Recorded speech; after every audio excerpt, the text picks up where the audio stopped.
पहले भी कहा कि व्यवस्था उसी अनुरूप की गई थी, तो व्यवस्थाओं के अंदर कमी हो सकती है मगर आपके जज्बे में कमी नहीं होनी चाहिए। उस राहुल गांधी को हम आज अपना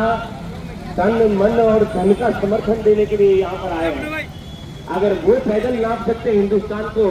तो हमें थोड़ी देर अगर धूप में खड़ा रहना पड़े तो शायद ये तकलीफ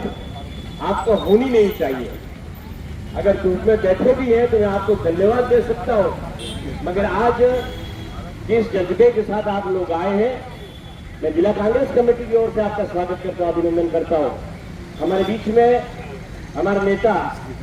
सम्माननीय, आज हम उस राहुल गांधी को, जिस राहुल गांधी के परिवार के अंदर शहीदों की एक श्रृंखला है, जिन्होंने इस देश की एकता और अखंडता के लिए, चाहे हम इंदिरा जी की बात करें, चाहे राजीव जी की बात करें, इस देश के लिए उनकी कुर्बानी निश्चित रूप से हमारे लिए और इस देश के लिए हम कह सकते हैं कि जिन्होंने अपने जान को कुर्बान किया इस देश की जनता के संरक्षण के लिए, उन्होंने अपना घर-बार छोड़ा और आज उसी श्रृंखला का एक नौजवान अगर हिंदुस्तान की सड़कों के ऊपर आकर के न केवल आपको और हमको मगर इस हिंदुस्तान की तकदीर को देखने के लिए अगर उसने कश्मीर से कन्याकुमारी तक और क्रॉस हमारे इस पूरे हिंदुस्तान को उस आदमी ने नाप लिया, अगर आज उसके ऊपर कोई कटाक्ष करता है, और मैं समझ सकता हूं भारतीय जनता पार्टी का दर्द, भारतीय जनता पार्टी का दर्द ये है कि सच में न बात करने में न लोकप्रियता के अंदर राहुल गांधी का मुकाबला भारतीय जनता पार्टी के अंदर नहीं है। और ये जो नहीं है उसकी खींच उतारने के लिए,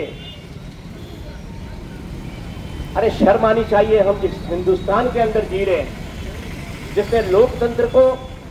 मजबूत करने में कांग्रेस पार्टी कहे तब भी और हमारे नेता कहे तब भी कोई कमी नहीं रखी। आज बोलने की, खाने की, पीने की, चलने की, व्यवहार की, अगर सारी कसौटियों के ऊपर भी हिंदुस्तान के एक व्यक्ति को वो अधिकार दिए जिस अधिकार का वो हकदार था, चाहे हम युवाओं की बात करें, महिलाओं की बात करें, किसानों की बात करें, सर्वाहार लोगों के लिए अगर कांग्रेस ने जितना सोचा और जितना जमीन पर उतार करके इस हिंदुस्तान की जनता को जो राहत दी है, निश्चित रूप से भारतीय जनता पार्टी इस मामले में लूंगी है, लंगड़ी है। उसके पास वो योजनाएं नहीं है जिसके माध्यम से हिंदुस्तान की जनता का दिल जीत सके। और इसका बड़ा प्रमाण अभी आपने देखा, लोकसभा के चुनाव के अंदर भारतीय जनता पार्टी को उसकी जमीन बता दी है, उसकी जमीन बता दी है। और इस बात के लिए भारतीय जनता पार्टी इतनी बौखलाई हुई है कि आने वाले समय के अंदर अगर वो इस